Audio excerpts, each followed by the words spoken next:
तो factorial zero का value होता है 1, लेकिन कैसे? तो आज हम लोग इस चीज को देखते हैं, फैक्टोरियल जीरो इक्वल टू 1 कैसे होता है। सबसे पहले थोड़ा सा हम लोग समझेंगे कि फैक्टोरियल क्या होता है। जैसे n कोई नेचुरल नंबर अगर है तो फैक्टोरियल n का मतलब होता है 1 से लेकर n तक का कंटिन्यूअस प्रोडक्ट। n कोई नेचुरल नंबर है तो फैक्टोरियल n होगा 1 into 2 into 3 into 4 dot dot कहां तक, n तक। इसका मतलब ये हुआ कि यहां पे फैक्टोरियल 5 है तो हम लोग लिख देंगे 5 है तो 1 से लेकर 5 तक का प्रोडक्ट, यानी 1 इंटू 2 इंटू 3 इंटू 4 इंटू 5, और इसको मल्टीप्लाई करोगे तो 2 3 जा 6 और 6 4 जा 24, और फिर 5 से गुना करेंगे तो आ जाएगा 120। ये आ गया फैक्टोरियल 5। या कुछ भी जैसे फैक्टोरियल 3, तो इसका मतलब हुआ 1 इंटू 2 इंटू 3, यानी 3 2 जा 6 1 जा 6, ये हो गया।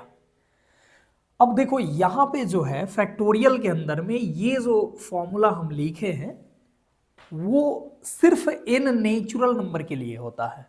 मतलब अगर n नेचुरल नंबर हो तो 1 से लेके n तक का प्रोडक्ट करते हैं, है ना। जैसे यहां पे आपको 1 भी है तो ये हो जाएगा 1 से लेके 1 तक का प्रोडक्ट, यानी कि 1 ही हो जाएगा। लेकिन अगर यहां पे 0 है तो ये आप नहीं कहोगे कि 1 से लेकर 0 तक का प्रोडक्ट, है ना। ये 1 इंटू 0 कर दोगे तो ये, अब ऐसे भी 1 से 0 तक का आगे बढ़ना होता है, इसमें आगे बढ़ना 1 के बाद 2 3 4 ये बढ़ना है, ठीक है, कम नहीं आना है। तो इस तरीके से ये जो हमारा फॉर्मूला है या ये जो भी डिफिनीशन कहा जाए, ये इन नेचुरल नंबर सिर्फ हो तो ही ये डिफाइन है। बट हम लोग अलग से बोलते हैं कि फैक्टोरियल जीरो जो होता है इसका वैल्यू होता है 1, ठीक है। तो फैक्टोरियल जीरो 1 होता है, लेकिन कैसे? फैक्टोरियल जीरो का वैल्यू 1 इस फॉर्मूले के आधार पे नहीं होता है ना। बट फैक्टोरियल जीरो का वैल्यू 1 होता है। तो इसी चीज को हम लोग देखने जा रहे हैं कि ये कैसे होता है। तो चलिए इसके लिए थोड़ा सा हम लोग एक चीज देखेंगे, और ये है, अगर हम बोलें number of ways of arrangements of n things taken are at a time, number of ways of arrangement of n things taken r at a time, इसको बोला जाए कि इसको कैसे डिनोट करते हैं। n थिंग्स का परमुटेशन एक बार में r को लेकर को हम लोग डिनोट करते हैं npr से, permutation of n things taken r at a time. और इसका फॉर्मूला होता है फैक्टोरियल n बाई ये ऊपर वाले का फैक्टोरियल, अब बाई में ऊपर वाला माइनस नीचे वाला का फैक्टोरियल, यानी कि n माइनस आर। ये हो जाता है, ये हो जाता है number of ways of arrangement of n things taken r at a time.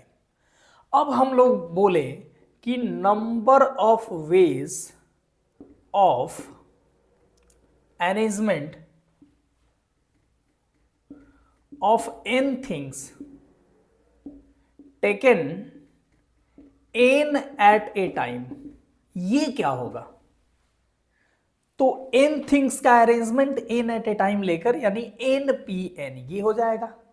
और ये अगर फॉर्मूला अप्लाई करें npn, ये वाला फॉर्मूला अप्लाई करें तो ऊपर वाले का फैक्टोरियल यानी फैक्टोरियल n, और बाई में होगा ऊपर वाला माइनस नीचे वाला का फैक्टोरियल, यानी फैक्टोरियल n माइनस n, यानी ये हो जाएगा फैक्टोरियल n अपॉन फैक्टोरियल 0।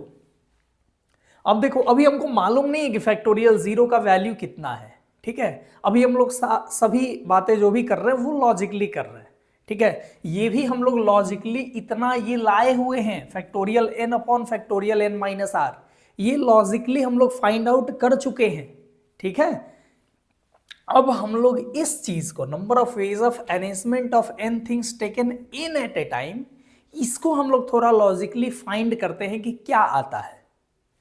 ये बोल रहा है कि ways of arrangements of n things taken n at a time, इसका मतलब ये हुआ कि आपके पास टोटल n थिंग्स है और आपको उससे n बॉक्स को फिल करना है।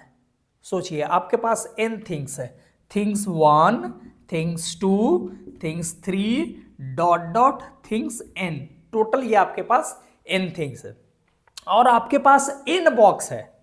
ये एक बॉक्स हुआ, ये एक बॉक्स हुआ, ये एक बॉक्स हुआ, ऐसे ही आपके पास टोटल n बॉक्स है।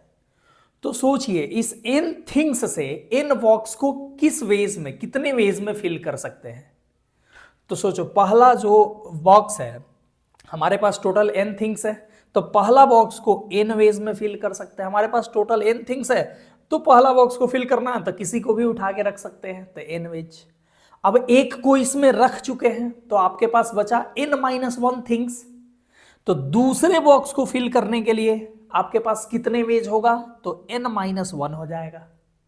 फिर दो चीज को रख दिए, 2 थिंग्स को यहां पे रख दिए, तो आपके पास बचा n-2 थिंग्स। अब तीसरे बॉक्स को फिल करना है तो कितने वेज में करोगे, तो n-2। ऐसे ही n-3 चौथे बॉक्स के लिए n-3। तो वैसे ही nth बॉक्स के लिए क्या होगा, सोचो पहले बॉक्स के लिए तो n-0, दूसरे बॉक्स के लिए तो n-1, तीसरे बॉक्स के लिए तो n-2 है ना, तीसरे बॉक्स के लिए तो n-2, अगर बोले 10वें बॉक्स के लिए तो n-9 हो जाएगा। तो वैसे ही nth बॉक्स के लिए तो n-1 हो जाएगा और n से n कटेगा, ये एक वेज हो जाएगा। या ऐसे भी कह सकते हो कि आपके पास टोटल n थिंग्स है, n बॉक्स भी है, तो लास्ट जो थिंग्स होगा उसके माने लास्ट बॉक्स के लिए बस एक थिंग्स बचेगा, तो एक थिंग्स को एक वेज में कर दिए। इसके पहले वाले पूछा जाए कितने वेज में, तो 2 वेज में होगा, 2 थिंग्स बचा होगा सेकेंड लास्ट के लिए, है ना। तो ये हो गया। और इसका वेज क्या हो जाएगा, number of ways of arrangement of n things taken n at a time, ये क्या हो जाएगा अब, तो ये हो जाएगा n into n-1 into n-2 into dot dot 2 1, और इसका वैल्यू आया है फैक्टोरियल n बाई फैक्टोरियल 0, है ना। इसका वैल्यू हम लोग पहले ही से फाइंड कर लिए फॉर्मूला के हेल्प से, और इसका वैल्यू हम लोग लॉजिक से ये निकाले। अब ये देखो क्या है, 1 2 3 4 डॉट डॉट n तक का प्रोडक्ट फैक्टोरियल n कहलाएगा क्या, तो ये कहला जाएगा, यहां से लेकर यहां तक कहला जाएगा फैक्टोरियल n, और उधर क्या है फैक्टोरियल n बाई फैक्टोरियल 0। देख लो ये और ये कट गया, बच गया फैक्टोरियल 0 इक्वल टू 1, और आ गया हमको फैक्टोरियल 0 का वैल्यू 1। तो आई होप आपको ये अच्छे से क्लियर हो गया होगा।